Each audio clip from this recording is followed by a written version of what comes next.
Hi, I'm Monica Breckenridge, owner of Pink Realty. And I'm Lori Sorrels. I'm a mortgage lender. And today we're going to talk about choosing your mortgage lender, which there happens to be one right next to me. Woo! Who knew? Yeah, when you're choosing your mortgage lender, it's a very important decision. You need to make sure that who you're picking is right for you and right for the situation. So you need to make sure that you're working with someone that knows what they're talking about. For example, if you have a mortgage lender that doesn't know what sets a mortgage rate, that's a big indication that they might not know what they're talking about. If you sit down with them and they can't explain to you what goes into making up your monthly payment, how they derived and came to what loan amount you qualify for. Those are very important things for the lender to be able to talk you through. And I would sit down and talk you through exactly how we come up with those things, what goes into your monthly payment, so you know where the taxes come from, where the insurance comes from, those kind of things when we're developing your monthly payment. So it's very important to kind of interview, if you will, your mortgage lender and see just how much they know and how they can support you. Something that I come across as a realtor, and especially being a listing agent and buyer's agent, there's a lot of bad lenders out there. There really is.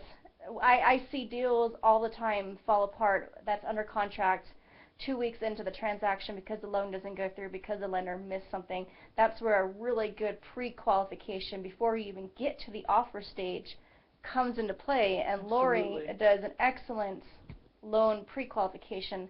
We've never had a loan blow up at closing or before closing. If she pre-qualifies somebody, it always gets to the closing table.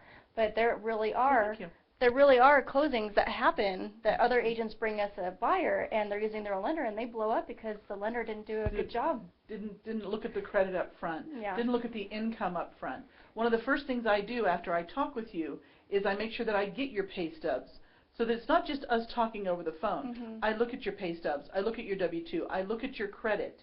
I look at the money that you have in the bank to put into the transaction. Because if you don't have enough to even get the deal started, we need to slow down a little bit, get enough money in the bank, and then proceed. Right. And then another thing is to consider when you're shopping for a mortgage lender is the closing costs. When we're writing an offer for you on a property, we always ask the seller to pay your closing costs. Now, this is your cost for the lender.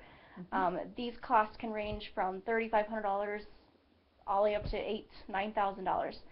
I would say average is probably $4,000, Mm-hmm. and it depends on the price of the home.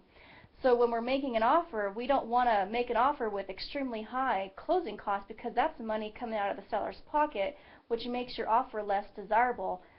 Me as listing, maybe somebody else's. Right. So if there's like multiple offers on the property and you've got two offers, both for the same price and with seller concessions, which is called the buyer's closing costs, if Lori's closing costs are $4,000 and this lender's closing cost is $6,000, your offer is going to look more desirable because you went with a lender with less closing costs than somebody with higher closing costs, because that's more money out of the pocket for the seller. And these are fees that the seller will usually pay for right now in this market. So we want to make sure that it does come down to a multiple offer situation.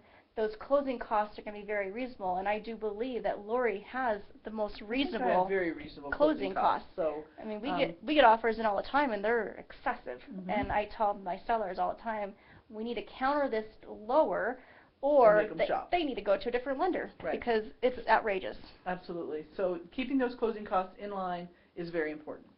And we would love to work with you, so give us a call.